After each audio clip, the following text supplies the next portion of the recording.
3వ కీర్తన ఎవరైనా వచ్చి మార్చి చదవవలసిందిగా వచ్చి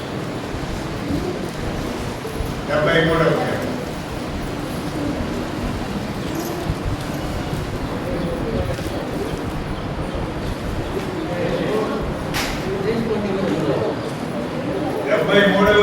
ఉత్తర ప్రత్యుత్తరంగా చదవలసిందిగా కోరుచున్నాను. ఎవరు లేరా? వినపడదా?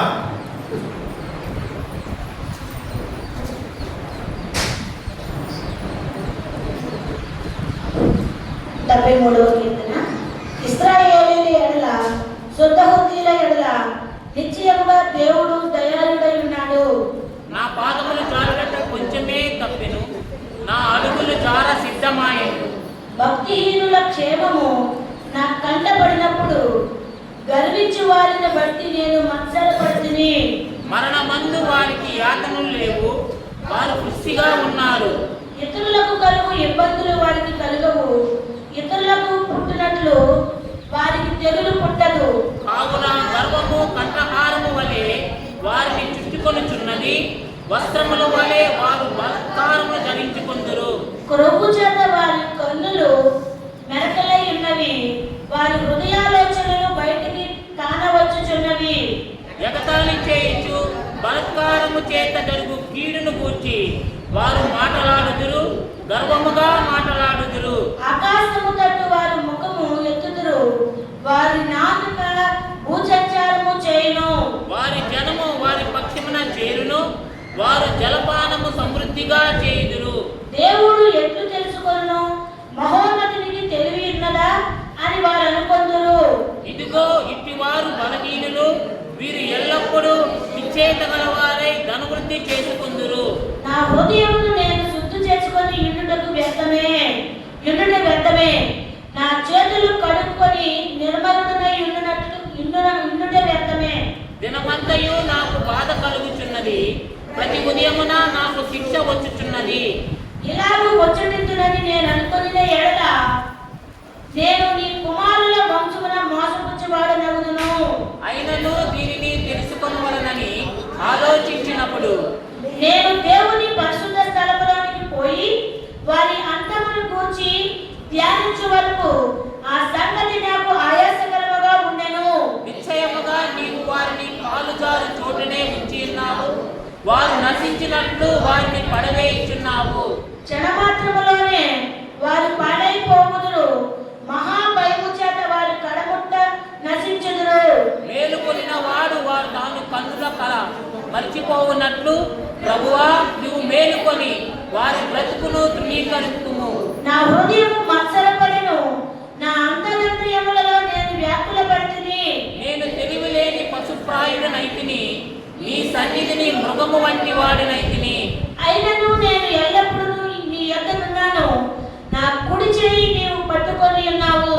నీ ఆలోచన చేత నన్ను నడిపించెదవు, తరువాత మహిమలో నీవు నన్ను చేర్చుకొందువు. ఆకాశమునందు నీవు తప్ప నాకెవరున్నారు? నీవు నాకుండగా లోకములోనిది ఏదియు నాకు అక్కరలేదు. నా శరీరము నా హృదయము క్షీణించిపోయినను దేవుడు నిత్యము నా హృదయమునకు ఆశ్రయ దుర్గమును స్వాస్థ్యమునై ఉన్నాడు. నిన్ను విసర్జించు వారు నశించెదరు, నిన్ను విడిచి వ్యభిచరించు వారందరినీ నీవు సంహరించదవు. నాకైతే దేవుని అధికారము నీ సర్వకార్యములు నేను తెలియజేయనట్లు నేను ప్రభువైన యెహోవా శరణొచ్చి ఉన్నాను. దేవుడు తన పరిశుద్ధ వాక్యం దీవించుగాక. దేవుని నామమునకు స్తోత్రములు. 28వ వచనం. నాకైతే దేవుని ముందు కన్యకరము, దేవుల్లో ఉంటాం, దేవుల్లో నడవటం, దేవుని రక్షణగా కలిగి ఉంటాం. దేవుని యొక్క ముందు ఏంటంట? ఎవరికి? నాకైతే దేవుని ముందు ధన్యకరము, నీ సర్వకార్యములు ఏం చేయాలంట? సర్వకార్యములను తెలియజేయనట్లు నేను ప్రభువైన యెహోవా శరణొచ్చి ఉన్నాను. ఇప్పుడు దాకా ఏమనుకున్నాను? ఇప్పుడు దాకా ఎలా అనుకున్నాను?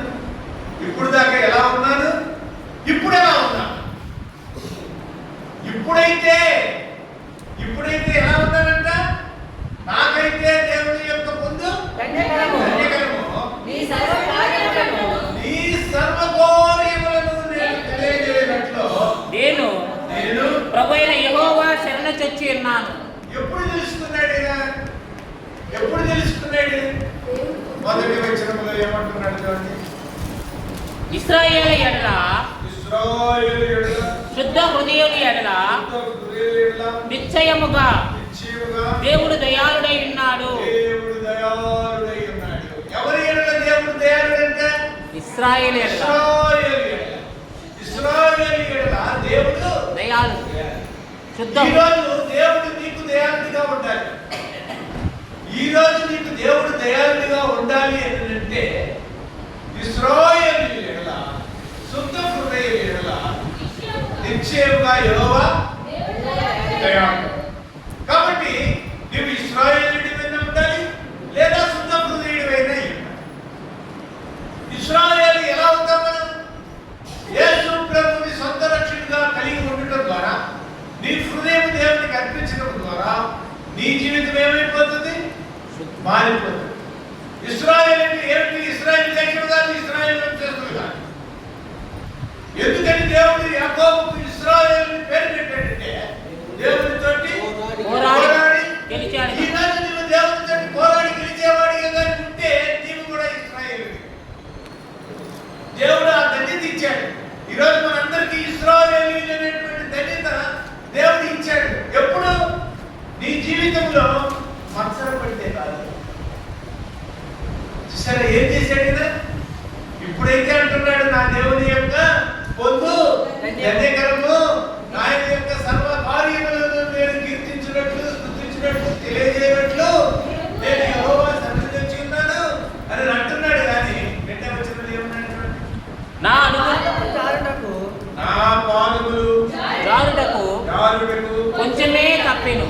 నా పాదములు జారుటకు కొంచెమే తప్పెను. కొంచెమే తప్పెను అంటే ఎక్కడ పెట్టుకొని ఉన్నాడు? కాలు అంచున జారే చోట పెట్టుకొని ఉన్నాడు. కాలు జారే చోట పెట్టుకొని ఉన్నాడు. రెండు నా అడుగులు జార సిద్ధమాయను. అంటే జారడానికి సిద్ధంగా ఉన్నాయి, అంటే పడిపోవడానికి సిద్ధంగా ఉన్నాయి. నా కాళ్ళు జారే స్థలంలో పెట్టుకున్నాను, నా కాళ్ళు జారడానికి సిద్ధంగా ఉన్నది. మూడవ వచనం, భక్తిహీనుల క్షేమము నా కంట పడినప్పుడు గర్వించు వారిని బట్టి నేను మత్సరపడి తిని.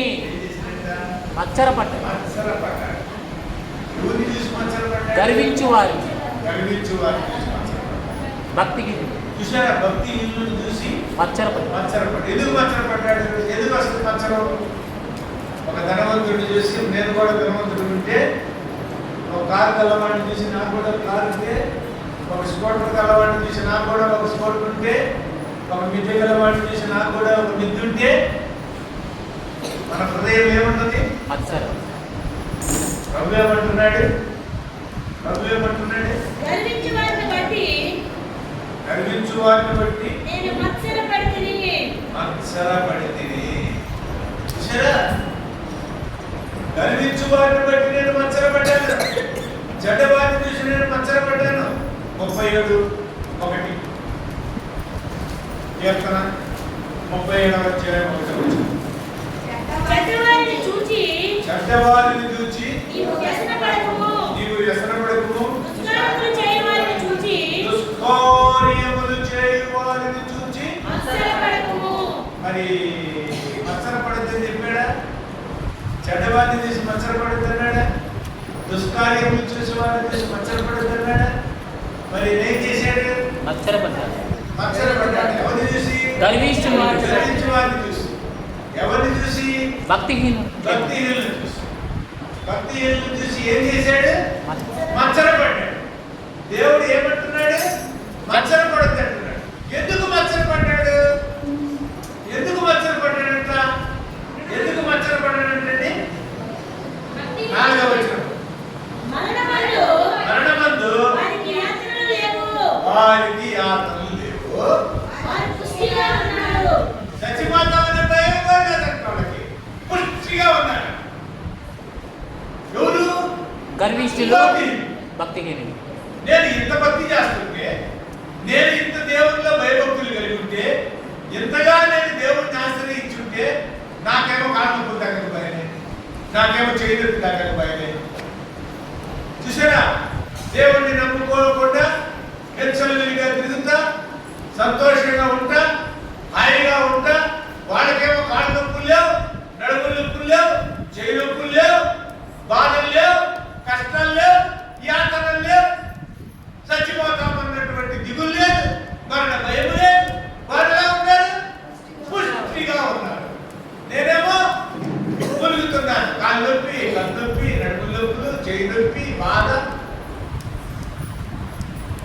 దీన్ని చూసి నాకేమైపోయింది? ఎందుకు నేను ఇలా ఉన్నాను? వాళ్ళు ఎందుకు క్షేమంగా ఉన్నారు?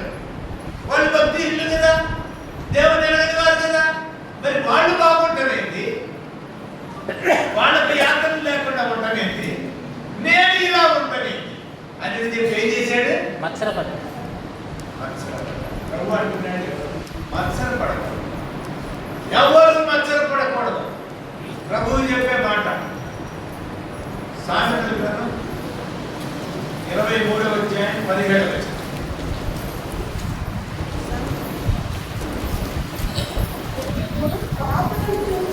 పాపులను చూచి నీ హృదయమందు మత్సర పడకము. ఎవరు చూసి? పాపులను చూసి నీ హృదయంలో మత్సర పడకూడదు. పాపులను చూసి నీ హృదయంలో మత్సర పడకము. మరి ఏం చేశాడు? మత్సరపడ్డాడు. వాళ్ళని చూసి మత్సర పడ్డాడు. దేవుని వాక్యం ఏం చెబుతుంది? మత్సర పడద్దు. సామెతల గ్రంథం 3వ అధ్యాయం 31వ వచనం ఏం చెబుతుంది? సామెతల గ్రంథం 3వ అధ్యాయం 31వ వచనం. బలాత్కారము చేయువాని చూచి బలాత్కారము చేయువాని చూచి మత్సర పడకము. వాడు చేయు క్రియలను నీవేమాత్రము చేయగోరవద్దు. బలాత్కారం చేసేవాడిని చూసి నువ్వు మత్సరపడకూడదు. పాపం చేసేవాడిని చూసి నువ్వు మత్సరపడకూడదు. వాడు చేసే పనులు నీవు చేయకూడదు. ఏమనుకున్నాడు? వారికి మరణంలో యాతనలు లేవు, వారికి కష్టాలు లేవు, వారికి బాధలు లేవు, పుష్టిగా వారికి శ్రమలు లేవు, వారు తృప్తిగా ఉన్నారు. నేనైతే కాలు చోట ఉన్నాను, చాలిపోతూ ఉన్నాను. చూసారా ఏమంటున్నాడు? 5 ఇతరులకు కలుగు ఇబ్బందులు వారికి కలగవు. చూసారా? దేవుని నమ్ముకోనండి, ప్రభు మీద ఆధారపడి నీతి న్యాయంలో ఉంటే మనల్నే ఎలుగు చూస్తారు, మనల్నే కష్టపెడతారు. మనం నీతిగా ఉన్నందుకు, దేవుని నమ్ముకున్నందుకు మనల్ని ఏం చేస్తారు? ఆఫీసులో కష్టపెడతారు, బయట కష్టపెడతారు, ఇంట్లో కష్టపెడతారు, వీధిలో కష్టపెడతారు. కారణం ఏమిటి? దేవుని నమ్ముకున్నది. కారణం ఏమిటి? నీతిగా ఉన్నది. కారణం ఏమిటి? పరిశుద్ధంగా ఉన్నది. కారణం ఏమిటి? తాగుబోతులతో కలవడదు. వాళ్ళతో కలిస్తే సంతోషిస్తాం, వాళ్ళతో దొంగతనానికి పోతే సంతోషిస్తాం. ఇది తప్పు అని చెప్తే మన దగ్గర సరే ఏమంటున్నాడు? ఇతరుల కలిగి ఇబ్బందులు వారికి కలగవు. ఇతరులకు పుట్టినట్లు వారికి తెగులు పుట్టదు. వాళ్ళకి తెగులు పట్టదు. కావున బాగున్నారు. కావున గర్వము కంఠహారము వలె వారిని చుట్టుకొనుచున్నది. కాబట్టి వాళ్ళు ఏమనుకుంటున్నారు? మాకే మేము బ్రహ్మాండంగా ఉన్నాం, మేము విగ్రహాలను చేస్తున్నాం, మేము పాపం చేస్తున్నాం, అయినా మేము ఎలా ఉన్నాం? బ్రహ్మాండంగా ఉన్నాం. మాకు తెగులు లేదు, మాకు ఏమి లేదు, మేము బ్రహ్మాండంగా ఉన్నాం. నువ్వు దేవుని నమ్ముకుంటున్నావు, నువ్వు కాళ్ళు నొప్పి పడుతున్నావు. దేవుని నమ్ముకున్నావు, కళ్ళు నొప్పి పడుతున్నావు. దేవుని నమ్ముకుంటున్నావు, ఆరోగ్యం బాగలేదంటావు. దేవుని నమ్ముకుంటున్నావు, చేయి నొప్పి పడుతున్నావు. దేవుని నమ్ముకుంటున్నావు, నాకు ఈ కష్టం వచ్చిందని అనుకుంటారు. వారికంటే గర్వము కంఠహారము వలె వారిని చుట్టుకొనుచున్నది. చూసారా? కంటానికి హారం వేసుకుంటారు. చూసారా? తర్వాత కొంతమంది కడియం వేసుకుంటారు, వెండి కడియం నుంచి. ఇప్పుడు బంగారు కడియం కూడా వేసుకుంటారు చూపించుకోవాలి. చూసారా? అలా ఉందంట వాళ్ళకి. ఏంటి? గర్వము. ఎందుకంటే మేము ఏం చేసినా జరుగుతుందండి, ఏ రికమెండేషన్ చేసినా మాకు జరుగుతుందండి. ఎందుకు జరుగుతుంది? అన్యాయానికి ముందుంటా, అక్రమానికి ముందుంటా, భక్తిహీనతకు ముందుంటా. అందుకనంట వస్త్రముల వలె వారు బలాత్కారము ధరించుకొందురు. బలాత్కారం చేయడానికి వాళ్ళకి ఏమి దిగులు లేదు, చిత్తలేదు. భక్తులు చేస్తారు, పాపం చేస్తారు, రౌడీజం చేస్తారు. చూసారా? ఏమైనా చేస్తారు. ఇంకా ఏమంటున్నాడు? కొవ్వు చేత వారి కన్నులు మరకలై ఉన్నవి.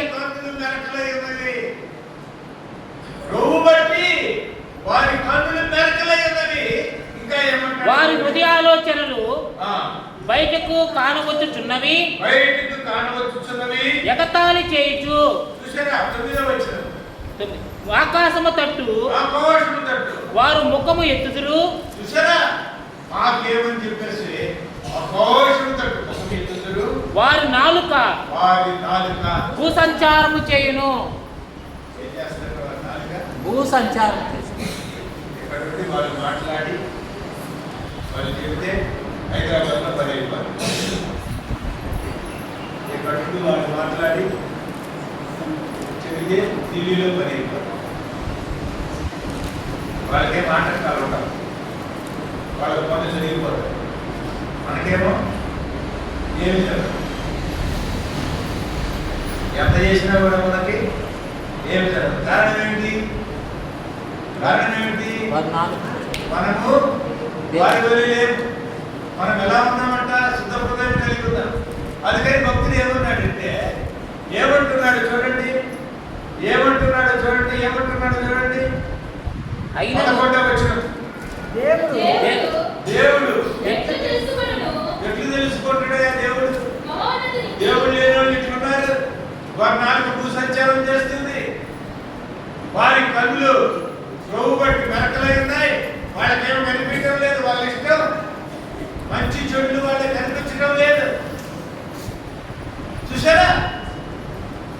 కాబట్టి భక్తుడు ఏమనుకుంటున్నాడు? దేవుడు ఎట్లా తెలుసుకును?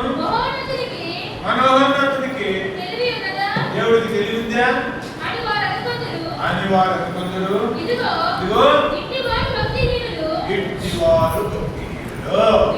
వీరు ఎల్లప్పుడూ నిశ్చింత గలవారే ధనవృద్ధి చేసుకుంటారు. నిశ్చింత కలిగిన వారే ధనవృద్ధి చేసుకుంటారు.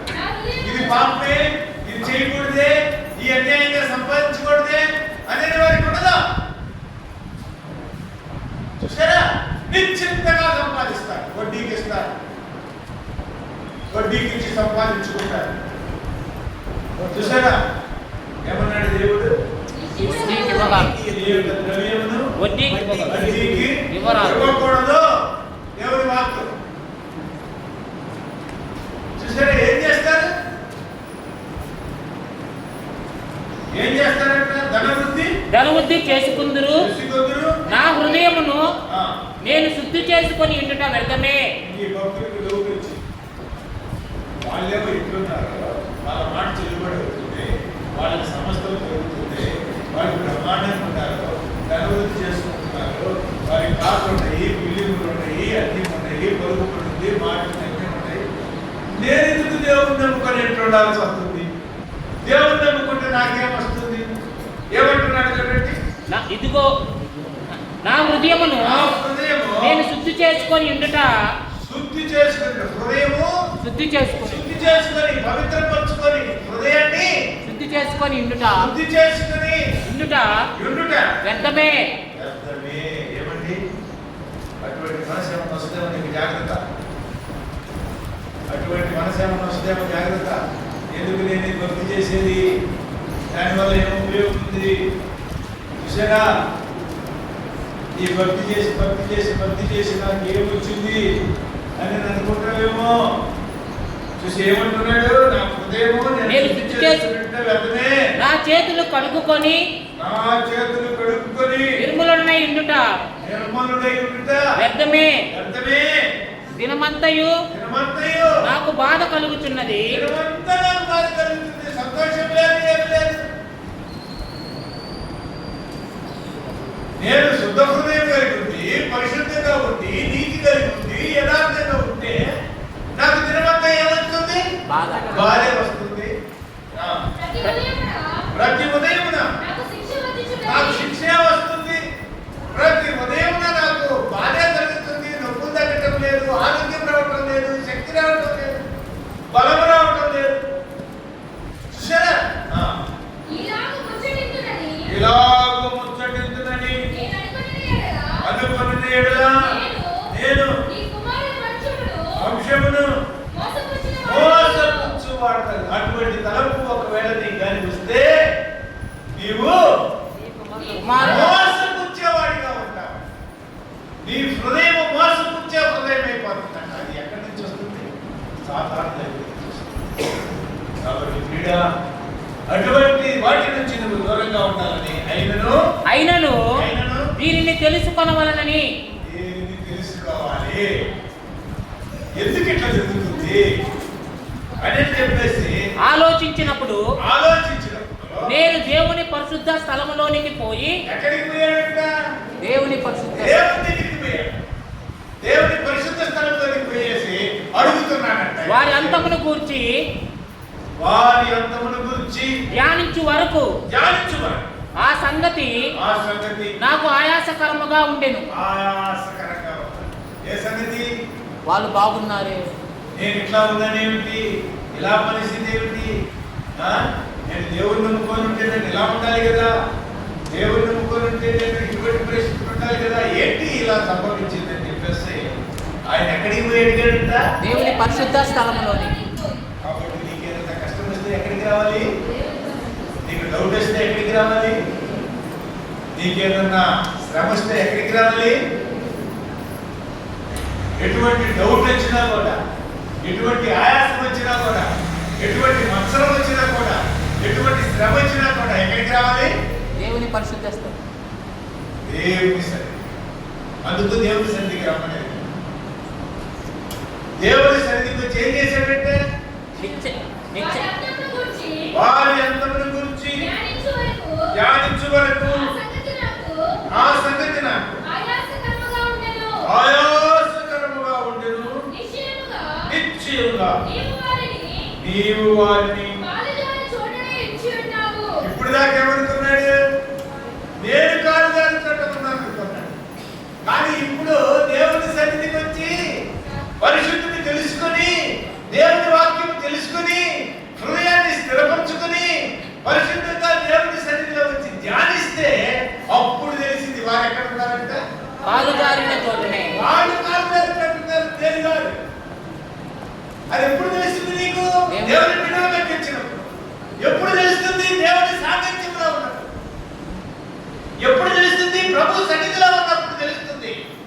నువ్వు ఈ లోకాన్ని ఆశించేవాడికి కాదు, పరలోకపు పునాదులు కలిగినటువంటి పట్టణం కోసం మనం ఎదురు చూసేవారు. అప్పుడు తెలుస్తుంది మనకి. చూసారా ప్రియుడ? దేవుని సన్నిధిలోకి వచ్చినప్పుడు, దేవుని దగ్గర ధ్యానించినప్పుడు అప్పుడు తెలుస్తుంది. ఏం తెలుస్తుందంట? నిశ్చయముగా నీవు వారిని కాలుదారిన చోటనే ఉంచి ఉన్నావు. వారు నశించినట్లు వారిని పడవేయుచున్నావు.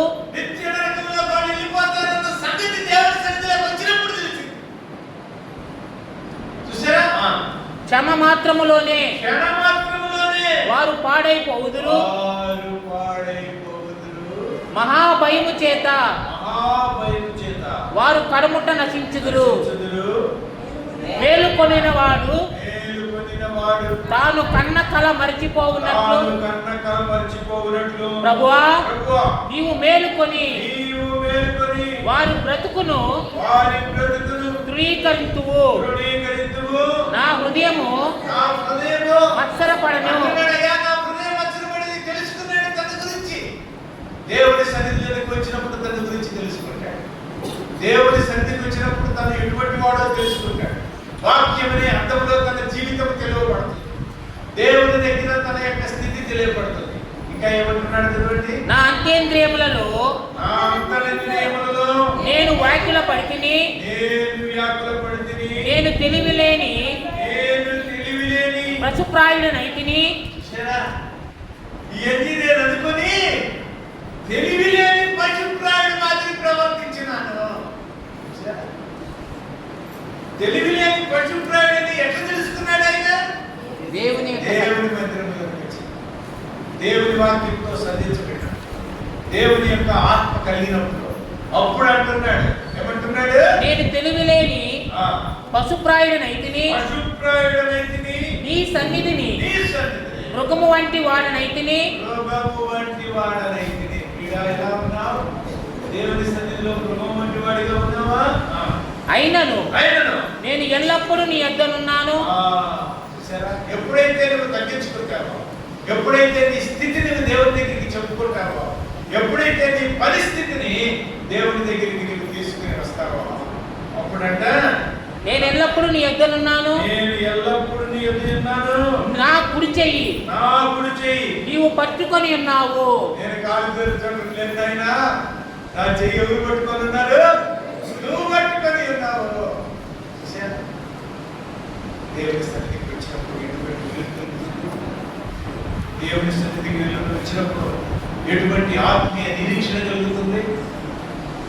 నీవు నా చెయ్యి పట్టుకొని ఉన్నావు అని తెలుసుకున్నాడు. నీ ఆలోచన చేత మన చెయ్యి దేవుడు పట్టుకొని ఉన్నాడా? లేదా నీ చెయ్యి దేవుడు పట్టుకొని ఉన్నాడా? లేకపోతే నీకు అటువంటి మనసులో కలిగి ఉన్నావా? అటువంటి ఆలోచన కలిగి దేవుడు అడుగుతున్నాడు. ప్రభు అడుగుతున్నాడు. ప్రభు అడుగుతూ ఉన్నాడు. ఆయన నీ చెయ్యి పట్టుకొని ఉన్నాడా? ఈరోజు నీవు దేవుని మందిరంలో చేరిన నీవు చూసారా? నీ ఆలోచన చేత నీ ఆలోచన చేత నన్ను నడిపించెదవు. దేవునికి స్తోత్రం. మనం నడిపింపబడేది ఎవరి ఆలోచన చేత? ఆయన ఆలోచన. సాతాను ఆలోచన చేత కాదు. మనం నడిపింపబడేది ఎవరి చేత? దేవుని దేవుని ఆలోచన. ఎప్పుడైతే నువ్వు దేవుని మందిరంలోకి వస్తావో, దాని గురించి ధ్యానిస్తావో, నీ హృదయం కుమ్మరించబడుతుందో అప్పుడు నువ్వు తెలుసుకుంటావు. చూడండి, నేను ఆకాశమందు ఆకాశమందు నీవు తప్ప నాకెవరున్నారు? మాట ఈరోజు మనం చెప్తామా? ఈరోజు చెప్తామా ఈ మాట? ఆకాశమందు నీవు తప్ప నాకెవరున్నారు? నాకు ఎవరున్నారు? ఎప్పుడైతే తెలుసుకున్నాడో, ఆత్మీయ కథలు తెరవబడ్డాయో, తన జీవితం తెరవబడిందో అప్పుడు ఏంటంట? ఆకాశమందు ఆకాశము నీవు తప్ప నాకెవరున్నారు? నాకెవరున్నారు? నీవు కాకుండా అమ్మా నీవు నాకుండగా నీవు నాకుండగా నీవు నాకుండగా నీవు నాకు ఉండగా లోకంలో వేడికి నీవు నాకు ఉండగా లోకములోనిది లోకములోనిది ఏదియు ఏదియు నాకు అక్కరలేదు. నాకు అక్కర్లేదు. బిల్డింగ్ కాదే, కారు కాదే, ఈ లోకపు పరుగుబడి కాదే, ఈ లోకపు కంఠహారం కాదే, ఏది నాకు అవసరం లేదు. నీవు నాకు ఉండగా నీవు నాకు ఉండగా లోకంలోది లోకములోనిది ఏది నాకు అక్కర్లేదు. నా శరీరము ఒక చాలాసార్లు ఒకసారి శ్రీకాంత్ కూడా చెప్పాడు ఉపమానం. మరి జగదీష్ చెప్పాడు, శ్రీకాంత్ చెప్పాడు, ఎవరు చెప్పారు?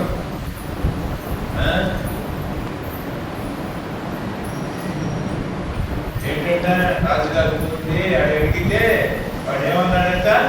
అయ్యా నువ్వే నాకు కావాలన్నాడు. నా ఇంటికి రమ్మన్నాడు. సార్ అన్నాడు. నువ్వేనా చెప్పింది అది? చూసారా? కాబట్టి వాళ్ళకేమో ఒకసారి వచ్చేసింది, అయిపోయింది. వీడికి ఇల్లు లేదు, రాజుగారి పోయి ఆడ నివాసం చేయాలి అంటే ఆడ రాజుగారికి తగ్గ ఇల్లు కట్టియాలి. కాబట్టి వాడికి ఇల్లు ఎట్ట కట్టించాడు? రాజుగారి మాదిరి కట్టించాడు. ఇంకా వాడి ఇల్లు ఎక్కడికి చూసారా? అన్ని వసతులు ఏర్పడిపోయినాయి. మార్గం కూడా రాజు రావాలి అంటే మార్గం కావాలి. కాబట్టి మన ఏందయ్యా ఇంటి నుంచి పెట్టేసారు, అవతలు పెట్టేయలేదు, అది కొంచెం పెట్టిందని ఏం వదిలేశారంటే అప్పుడు రాజశేఖర రెడ్డి గారు వచ్చినప్పుడు బాగా లేకపోతే అందించాడు కేసీఆర్. చూసారా? కాబట్టి రాజుగారు వచ్చేటంటే రాజుగారికి, కాబట్టి ప్రభువే మనకు ఉంటే బిల్డింగ్ మనకు వస్తుంది, కారు మనకు వస్తుంది, అన్నీ మనకు వస్తాయి, పరలోక రాజ్యం వస్తుంది. క్రీడా అందుకని భక్తుడు ఏమంటున్నాడు? నీవు నాకు ఉండగా లోకములోనిది ఏది నాకు అక్కరలేదు. సరే, తెలుసుకున్నవాడు ఆ మాట అంటారు. రుచి చూచి ఎదిగింది యెహోవా ఉత్తముడని. చూసుకుంటే ఎలా తెలుస్తుంది? క్రీడా కాలు జాడి చోట్ల ఉన్నావా? ప్రభు దగ్గర ఉన్నావా? ప్రభు సన్నిధిలో ఉన్నావా? జీవం కలిగిన దేవుని కలిగి ఉన్నావా? ఆయన నీ చేయి పట్టుకొని ఉన్నాడా? ఎలా ఉన్నా? ఎలా ఉన్నా? కాలు జాడి చోట్ల ఉన్నావా? లేకపోతే నేర్చేట దేవుడు నిన్ను పట్టుకొని ఉన్నాడా? నీ చేయి పట్టుకొని ఉన్నాడా? నాకు దేవుని యొక్క పొందుదనే కరమా. ఇప్పుడు అంటున్నాడు, ఏమంటున్నాడు? అయ్యా నీవు నాకుండగా నీవు నాకుండగా లోకంలో లోకములోనిది ఏది నాకు అక్కరలేదు. నాకు అక్కర్లేదు. నా శరీరము నా శరీరము నా హృదయము నా హృదయము క్షీణించిపోయినను క్షీణించిపోయిన నా హృదయము నా శరీరము క్షీణించిపోయిన ఏం కావాలంట? దేవుడు దేవుడు నిత్యము నిత్యము నా హృదయమునకు నా హృదయమునకు ఆశ్రయ దుర్గమును ఆశ్రయదుర్గమును స్వాచ్ఛమునై ఉన్నాడు. స్వాచ్ఛమునై. దేవుడే నీకు స్వాచ్ఛము, దేవుడే నీకు దుర్గము, దేవుడే నీ ఆధారము. ఇక ఎందుకు దిగులు పడాలి, ఎందుకు చింతపడాలి? మన ప్రభువే మనకు రక్షకుడు కాబట్టి, మన ప్రభువే మనకు దుర్గము కాబట్టి, ఆయనే మనకు రక్షకుడు కాబట్టి మనం ఈ విషయంలో కూడా మత్సరపడనవసరం లేదు. నిశ్చయముగా దేవుడు వారినే కల్చర్ చూపించాడు. నేనైతే నా దేవుని యొక్క ముందు చదవండి. అయినను దీనిని తెలుసుకొనవలనని నాకైతే దేవుని పొందు ధన్యకరము. దేవుని పొందు ధన్యకరము. ధన్యకరము. ఈ సర్వ కార్యములను నేను తెలియజేయునట్లు తెలియాలా? నేను తెలియజేయునట్లు సర్వ కార్యాలు తెలియదు. యేసు ప్రభు రక్షణ తెలియదు. ఆయన ఈ లోకానికి వచ్చిన విషయాలు తెలియదు. పాపులు రక్షించడానికి వచ్చిన ప్రభువుని తెలియజేయాలి. జీవం కలిగిన దేవుని తెలియజేయాలి. వస్తున్నావా? ప్రభు నీ ప్రజలు వస్తున్నావా? దినదినము నిన్ను ప్రచురపరచేదా, దినదినము నిన్ను ప్రచురపరచేదా. ప్రభుడనా విభుడా ప్రబలముగనే ప్రస్తుతించెదా. ప్రభుని కృపలన్నీ నిమిష నిమిషము నిన్ను భజించెదా. నెమ్మనంబులను నిమిష నిమిషము నిన్ను భజించెదా. నెమ్మనం చూసారా? ప్రభు ఎంతో అటువంటి అనుభవములు వచ్చి ప్రభువుని కనపరిచేవాడిగా, ప్రభువుని స్తుతించేవాడిగా, ప్రభువుని తెలిపేవాడిగా, దేవుని పొందు ధన్యకరంగా నీవు ఉండాలని దేవుడు క్రీడా. ఈరోజు నీకు దేవుని పొందున్నదా? ధన్యకరంగా ఉన్నావా? ప్రభు ఎందు విశ్వాసంతో ఉంటున్నావా? ఎలా ఉన్నావో ఒకసారి పరిశీలించుకోవాలని ప్రభువు నీకు సెలవిస్తూ ఉన్నాడు. ప్రభువు నీతో మాట్లాడుతున్నాడు. ప్రభు నీతో మాట్లాడుతున్నాడు. నీ హృదయం ప్రభు వైపు తిప్పుకోవాలని ప్రభు సెలవిస్తున్నాడు. అటువంటి అనుభవం మత్సరపడకూడదు. చెడ్డవాడిని చూసి మత్సరపడకూడదు. చూసారా? హృదయాన్ని నీ యొక్క ఏమంటున్నాడు? చూసి వ్యసనపడకము, చూసి మత్సరపడకము. చూసారా? కాబట్టి మనం ఎలా ఉంటే ఎలా ఉండాలంటే శుద్ధ హృదయం, ఇశ్రాయేలీయుల శుద్ధ హృదయుల నిశ్చయముగా దేవుడు దయాళుడై ఉన్నాడు. కాబట్టి దేవుడు ఈరోజు నీకు దయాళుడై నీ కార్యములన్నింటినీ నెరవేర్చుకోవాలి. శుద్ధ హృదయం. కీర్తన 24:4 కీర్తన 24:4 వ్యర్థమైన దాని యందు వ్యర్థమైన దాని యందు మనసు పెట్టకయు కపటముగా ప్రమాణము చేయకయు నిర్దోషమైన చేతులను శుద్ధమైన హృదయమును కలిగి ఉండువాడే వాడు యెహోవా వలన ఆశీర్వాదము నందును. తన రక్షకుడైన దేవుని వలన నిత్యత్వము. దేవుని మందిరంలో ఆయన యొక్క పరిశుద్ధ మందిరంలో నిలవబడేవాడిగా ఉండాలి. శుద్ధ హృదయం కలిగి ఉండాలి. ఇశ్రాయేలీయుల శుద్ధ హృదయం యెహోవా దయాళుడు. కాబట్టి దయాళుడిగా విశ్వసించి ఆయన పొందుకునేవాడిగా, ఆయన సువార్త ప్రకటించేవాడిగా, ఆయన నామను మహిమపరచేవాడిగా ఉండాలని ఈ మధ్యాహ్న సమయంలో ప్రభు మనకి చేస్తూ ప్రార్థన చేసుకున్నాం.